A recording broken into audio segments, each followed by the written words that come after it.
Assalamualaikum warahmatullahi wabarakatuh. Perkenalkan, nama saya Dwi Putri Cahyati, NIM 313002003 dari Prodi S1 Sistem Informasi, Fakultas Ekonomi Bisnis dan Teknologi Digital, Universitas Nahdlatul Ulama Surabaya. Di sini saya akan mempresentasikan materi sistem operasi, yaitu komunikasi antar proses dan thread.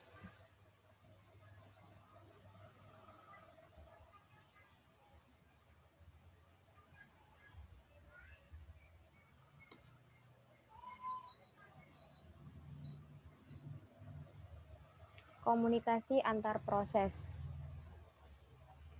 Pengertian, komunikasi antar proses atau interprocess communication atau bisa disebut juga IPC adalah cara atau mekanisme pertukaran data antara satu proses dengan proses lainnya, baik itu proses yang berada di dalam komputer yang sama atau komputer yang sama atau komputer jarak jauh yang terhubung melalui jaringan. IPC terdiri atas protokol yang menjamin sebuah respon dari sebuah permintaan. Jadi itu pengertian dari komunikasi antar proses tersendiri.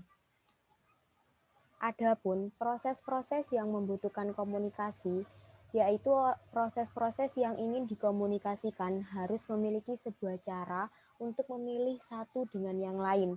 Proses-proses yang ingin dikomunikasikan dapat menggunakan komunikasi langsung atau tidak langsung.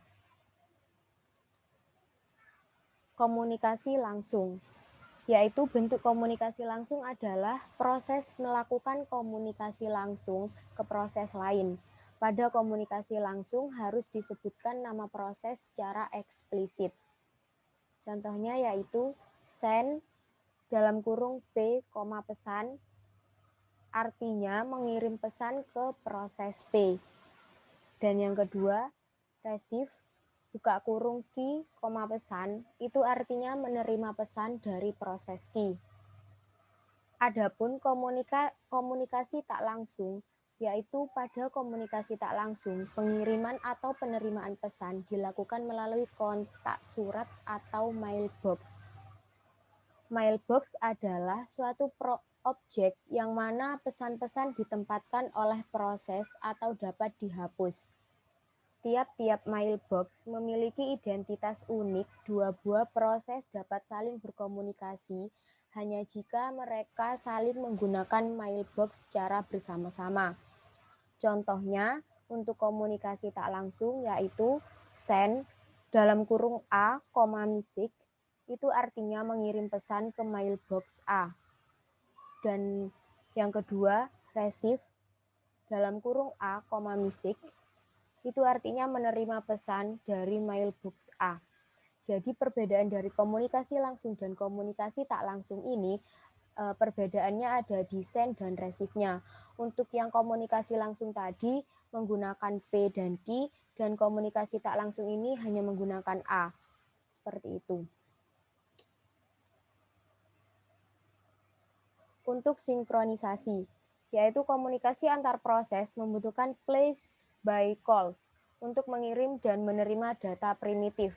Terdapat rancangan yang berbeda-beda dalam implementasi setiap primitif. Pengiriman pesan mungkin dapat di-block atau di-blocking, atau dapat di-blocking, non-blocking juga dikenal dengan nama sinkron atau asinkron. Buffering. Baik komunikasi itu langsung atau tak langsung, penukaran pesan oleh proses memerlukan antrian sementara. Pada dasarnya terdapat 3 jalan di mana antrian tersebut diimplementasikan. Yang pertama yaitu zero capacity, yang artinya kapasitas 0, dan yang kedua bounded capacity, yang artinya kapasitas terbatas, dan yang ketiga unbounded capacity, yakni kapasitas tak terbatas. Jadi itu pengertian dan jenis-jenis dari komunikasi antar proses, dan ini selanjutnya adalah thread. Pengertian thread dari beberapa sumber adalah Yang pertama, merupakan sebuah status eksekusi, yakni running, ready, block, suspend, dan lain-lain. Yang kedua, merupakan sebuah pengontrol aliran program. Yang ketiga, sering disebut dengan lightweight proses atau proses ringan. Dan yang keempat, merupakan unit dasar dari penggunaan CPU yang terdiri dari treat ID, program counter, register set, dan stack. Dan yang pengertian yang terakhir adalah ada pula yang menyebutkan bahwa treat adalah sebuah mini proses dari sebuah proses. Jadi itu bermacam-macam pengertian treat yang saya dapat dari beberapa sumber. Secara informal, proses adalah program yang sedang dieksekusi. Ada dua jenis proses, yaitu yang pertama proses berat atau heavyweight, dan proses ringan atau kadang disebut dengan treat. Nah, untuk treat ini saling berbagi bagian program, bagian data, dan sumber daya SO dengan treat lain yang mengacu pada proses yang sama. Dengan banyak kontrol, treat dapat melakukan lebih dari satu pekerjaan pada waktu yang sama. Nah, untuk treat ini dibagi menjadi dua, yaitu single threading dan multi threading. Adapun di multi threading ini dibagi menjadi tiga bagian lagi, yaitu yang pertama many to one, yang kedua one to one, yang ketiga many to many. Tadi adalah treat dibagi menjadi dua, yaitu single threading dan multi threading. Dan ini adalah jenis-jenis treat tersendiri, yaitu yang pertama user treat atau disebut juga dengan treat pengguna. Maksudnya adalah user treat didukung oleh kernel dan diimplementasikan oleh treat library di tingkat pengguna. Library mendukung untuk pembentukan treat, penjadwalan, dan manajemen yang tidak didukung oleh kernel. Contoh user treat adalah POSIX, PET-treats, MACH-treats, dan Solaris-treats. Adapun untuk jenis treat yang pertama ini, untuk user treat tersendiri mempunyai kelebihan dan kekurangan. Untuk kelebihannya tersendiri adalah pengaturan dan pembuatan treat lebih cepat. Dan kekurangannya, apabila kernelnya merupakan treat tunggal, maka apabila salah satu user level treat menjalankan blocking system call, maka akan mengakibatkan seluruh proses diblok, walaupun ada treat lain yang dapat jalan dalam aplikasi tersebut. Jadi itu untuk pengertian, kelebihan dan kekurangan dari jenis treat yang pertama. Kemudian untuk jenis treat yang kedua adalah kernel treat atau treat kernel. Nah, kernel treat ini didukung secara langsung oleh sistem operasi. Pembentukan treat, penjadwalan, dan manajemen dilakukan oleh kernel dalam ruang kernel.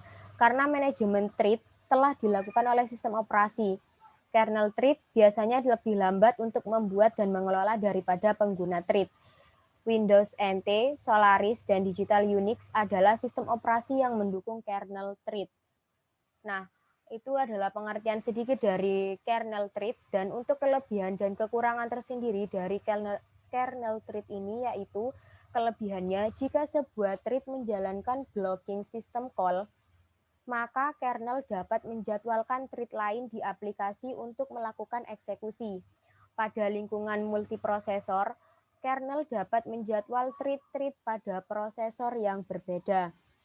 Nah, itu untuk kelebihan. Untuk kekurangan kernel treat ini yaitu pengaturan dan pembuatan treatnya lebih lambat. Jadi bertolak belakang dengan jenis treat yang pertama tadi yaitu user treat. Nah, ini adalah state pada treat. Yang pertama ada running, yang kedua ready to run, yang ketiga resume, yang keempat suspend, yang kelima block. Jadi ini adalah 5 state pada treat tersendiri. Nah, ini adalah keuntungan dan kelebihan dari treat tersendiri. Kalau tadi adalah keuntungan dan kelebihan dari jenis-jenis treat, ini adalah keuntungan dan kelebihan dari treat tersendiri, yaitu keuntungan dari sistem treat Yang pertama itu responsif, maksudnya adalah responnya lebih cepat.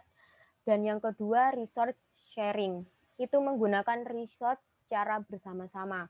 Dan yang ketiga lebih ekonomis. Dan yang keempat utilisasi CPU, maksudnya adalah meningkatkan utilitas arsitektur mikroprosesor. Nah, itu adalah keuntungan dari thread tersendiri. Adapun kerugian dari thread, yang pertama, jika digunakan secara berlebihan, multithreading akan berdampak pada pemborosan resource dan CPU yang dialokasikan untuk switching threads. Nah, ini bisa juga disebut dengan laptop kita bisa menjadi hang. Untuk yang kedua, thread yang banyak bisa saling berinterferensi ketika saling berbagi sumber daya hardware seperti cache. Itu adalah keuntungan dan kelebihan dari thread tersendiri. Dan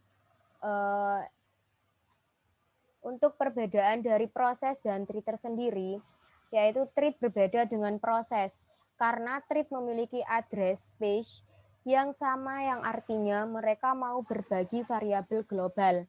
Karenanya masing-masing thread dapat saling mengakses virtual address, membaca, menulis, bahkan menghentikan thread lain.